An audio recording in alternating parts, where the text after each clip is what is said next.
conversar con el analista político Jeffrey Radzinski para analizar de alguna manera estos acontecimientos y esta segunda vuelta electoral que hemos vivido ayer todos los peruanos. Jeffrey, ¿qué tal? Muy buenas tardes, gracias por atender nuestra llamada.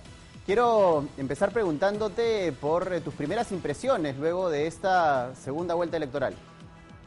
Buenas tardes, Paco, un gusto conversar contigo y tu audiencia. A ver, creo que podemos hacer tres grandes reflexiones en este momento. La primera es que es un resultado muy ajustado y toca repetirlo una vez más. Es importante mantener la calma, esperar resultados oficiales y certeza sobre la elección de la presidencia.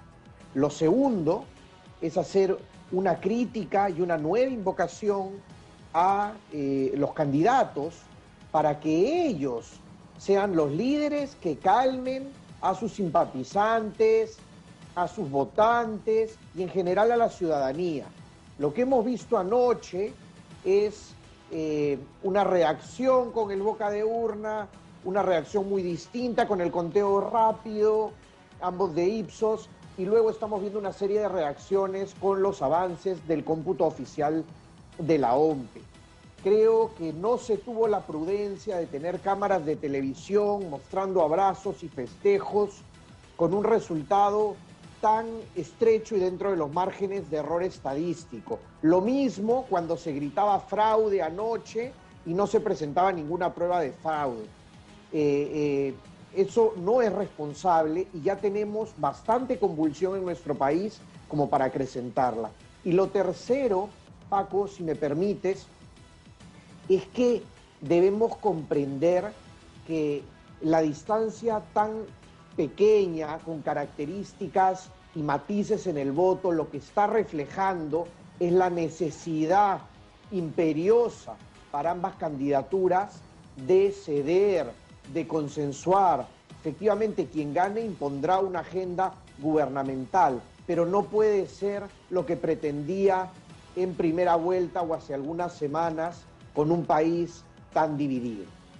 Es muy importante lo que estás diciendo, Jeffrey, porque precisamente para tratar de explicarle a la audiencia también estos cambios y esta volatilidad en las cifras que hemos visto en las últimas horas, sería bueno que nos ayudes a explicar un poco en qué consisten las cifras que hemos visto en las últimas horas, es decir, qué es una boca de urna, qué es un conteo rápido y qué es lo que estamos viendo con el avance del conteo de las actas de la OMPE. Claro que sí. La boca de urna es una encuesta que se realiza a los electores que salen del local de votación. Es decir, ayer se colocan cientos de encuestadores en distintas provincias del país y encuestan a los que salen. Y con ese resultado de encuesta se lanza un flash que tiene, según Ipsos, que fue quien lo trabajó, un margen de error de más o menos 3%. Ese resultado a boca de urna arrojó una diferencia favorable a Keiko Fujimori de 0.6%, es decir, dentro del margen de error. Ese boca de urna no computa votos en el extranjero, ni tampoco en los lugares más recónditos, más alejados, donde es complicado llevar encuestadores. El conteo rápido, a diferencia del boca de urna, ya no es una encuesta. El conteo rápido es una muestra estadística de actas reales de un grupo de mesas en todo el territorio nacional y también en el extranjero que representan de alguna manera a todo el universo, es decir, a toda la ciudadanía, a todos los votantes. Pero también tiene un margen de error estadístico, como toda muestra. Ese conteo rápido dio 0.4% arriba a Pedro Castillo, también dentro del margen de error, ahora de más o menos 1%. ¿Y qué tenemos en este momento? Avances del cómputo oficial de la OMPE, es decir, datos ya certeros de votos y actas contabilizados. Y eso nos muestra en este momento una ligera ventaja por algo más de 40.000 votos en favor de Pedro Castillo, pero todavía quedan algunos cientos de miles de votos por contar. En síntesis, tiene mayor probabilidad Pedro Castillo de ser el próximo presidente del Perú, pero todavía no hay certeza y podría ser Keiko Fujimori. Por eso el pedido de prudencia. Así es, muy importante el pedido de prudencia y precisamente basados en estos pedidos de prudencia que han pedido ambos candidatos, ¿cómo los ves? ¿Cómo analizas los discursos que dieron y los mensajes que dieron ambos candidatos ayer, una vez conocidos los resultados a boca de urna? Primero fue Pedro Castillo, quien se pronunció por Twitter y luego ya en una suerte de balconazo en Tacabamba, y posteriormente lo hizo Keiko Fujimori desde su local de campaña en Camacho. Es natural que ambos contendores pidan cuidar los votos, respetar la voluntad popular, pero creo que no se ha tenido cuidado en recordarle a sus simpatizantes y sobre todo los más, digamos, entusiastas de las candidaturas, los menos abiertos, digamos, a la calma y a la espera, a que mantengan, digamos, un espacio. Yo sé que es muy difícil en ambos lados, pero que mantengan un espacio para los resultados oficiales. Lo que yo vi anoche fue nerviosismo por parte de ambas candidaturas y un nerviosismo que iba cambiando conforme a esos resultados con error estadístico, como hemos explicado. Y lo que vi fue una falta de llamado a la calma, a la prudencia, más allá de algunas palabras textuales. Los gestos, el discurso, la narrativa, pues no me decía eso con tanta certeza. Ahora, es importante lo que tú has mencionado, Jeffrey, con respecto a cómo es que deben actuar cualquiera de los dos que vaya a llegar al sillón presidencial. Es decir, es un contexto bastante difícil, es un país fragmentado porque está dividido prácticamente en dos, si analizamos escrupulosamente los porcentajes que estamos viendo hasta el momento, y una cosa es con guitarra y otra cosa es con cajón, ¿no? Lo que se ofrece en la campaña electoral y lo que finalmente se va a poder ejecutar cualquiera de los dos que se sienta en el sillón presidencial. ¿Cómo va a tener que ser la actitud del próximo presidente o presidenta de nuestro país frente a esta polarización que va a trascender la campaña electoral?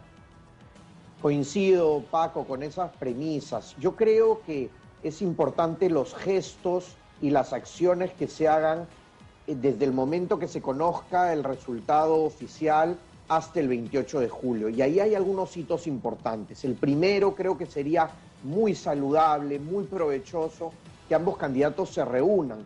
¿Por qué no convocados por el mismo presidente Sagasti? Eso no va a resolver la fragmentación, eso no va a resolver la agresividad, pero de alguna manera podría ser, creo yo, un gesto importante. Dos, va a ser clave, gane quien sea, cuál es el gabinete, el primer gabinete que anuncie. Porque con una institucionalidad, digamos, tan débil como la nuestra, muchas veces la seguridad respecto de los compromisos no la da, digamos, el listado de objetivos programáticos, sino las personas que lo van a llevar a cabo. Entonces, ¿quién va a ser presidente del Consejo de Ministros? ¿Quién va a ser ministro de Economía? ¿Quién va a ser ministro de Salud? Recordemos que seguimos en pandemia. Creo que esos son elementos importantes que se darán antes de 28 de julio y que de alguna manera podrían dar algo de calma a una sociedad como la nuestra, que ya vive momentos muy complicados por los efectos devastadores de la pandemia. Y en esto que tú dices y en lo que coincidimos además plenamente, es importante que ambas candidaturas por ahora se abran a la posibilidad de recibir apoyos o ayudas, no necesariamente pactos, de otras orillas o de otras visiones políticas, porque eso también va a contribuir a que los ánimos se calmen y a una probable y eventual reconciliación que no va a ser ni rápida ni fácil en nuestro país, dada la coyuntura. Sin duda, Paco, y recuerdo que conversamos pocos días después del 11 de abril y hablábamos del liderazgo débil que tenían ambas candidaturas, no solo por el bajo respaldo en votos que habían recibido en primera vuelta, inédito, nunca tuvimos en segunda vuelta candidatos con tan pocos votos como tú has recordado alguna vez en tu programa, sino también porque la construcción de esas candidaturas en buena cuenta se reforzaba más que otras veces en el antivoto, en el rechazo al rival, en el repudio, en el miedo a lo que representaba o digamos, el antagonismo a lo que ofrecía, ¿no? Entonces, no eran candidaturas que entusiasmaban a un sector que te permita tener la legitimidad para plantear una agenda. Uno requiere establecer, digamos, una alianza un poco más grande, abrir la cancha, sumar a ese espectro. Y eso va para ambos lados. Ahora, eso es sumamente importante, pero también tenemos que tener en vista lo que va a ser el Congreso de la República. Es decir, tenemos un Congreso ampliamente fragmentado, con 10 bancadas, y en la que la conformación de la mesa directiva va a ser también clave para tener una gobernabilidad clara para el próximo presidente. Se está hablando de la posibilidad de una mesa multipartidaria. No sé cómo ves tú esta posibilidad, si es factible, no es factible, y cómo va a servir de contrapeso y además de apoyo a la gobernabilidad al próximo presidente. Creo que sí es factible una mesa multipartidaria y creo que sería conveniente. Creo también que las bancadas en el Congreso no tienen una cohesión muy grande. Creo que a Keiko Fujimori le sería más fácil formar un bloque mayoritario en el Parlamento que lo que le sería a Pedro Castillo. Es decir, visto de otra manera, si gana Pedro Castillo va a tener una oposición más fuerte en el Congreso de lo que tendría Keiko Fujimori en el Parlamento. Pero eso es de inicio. Y la dinámica en el Parlamento se modifica muy rápidamente. Y lo que queda pendiente también, Paco, más allá del establecimiento de la primera mesa directiva y la designación de las comisiones, de lo que se habla muy poco, pero es muy relevante, qué grupos presidan cada comisión. Hay algunas comisiones que tienen una relevancia muy grande en esta coyuntura. Entonces, más allá de eso, es importante también cuál es la agenda mínima, cuáles son las prioridades. De agosto a diciembre, ¿cuáles son los 2 o 3 primeros puntos que quiere ver este Congreso?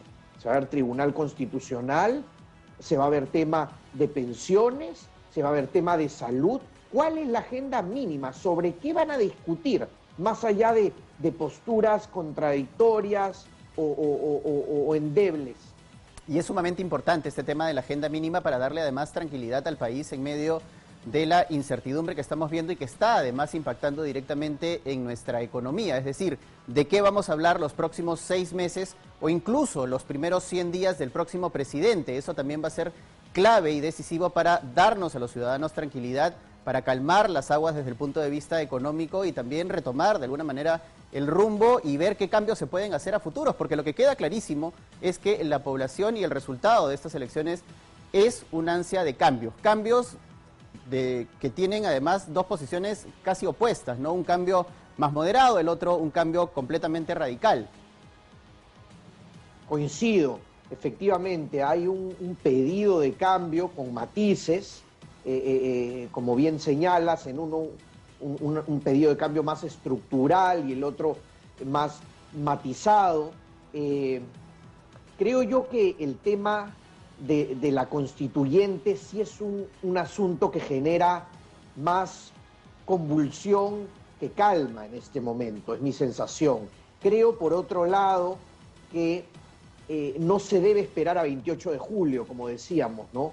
Y no solo por el aspecto económico, que ya ha tenido repercusiones en este momento, se pueden ver con indicadores objetivos, tipo de cambio, bolsa de valores, en fin, sino también porque la calle, digamos, esa demanda ciudadana, también necesita respuestas. Y creo yo que esas respuestas no se pueden dilatar totalmente hasta el primer mensaje de 28 de julio. Y por eso hablaba de la relevancia de la transición y de esta ventana de tiempo que en mi opinión es clave para el devenir de los próximos años. Muchas gracias, Jeffrey. Ha sido, por supuesto, una interesante conversación y análisis sobre la coyuntura que está viviendo nuestro país, y lo que pedimos y en lo que coincidimos y lo que reiteramos es calma todavía. Tenemos que esperar los resultados oficiales. Se está avanzando rápidamente, felizmente, y yo estoy seguro que en las próximas horas o pocos días vamos a conocer ya el resultado final. Muchas gracias, Jeffrey Radzinski, por tu participación en 24 Horas Mediodía. Gracias, Paco. Vamos a continuar con más y Pedro Castillo.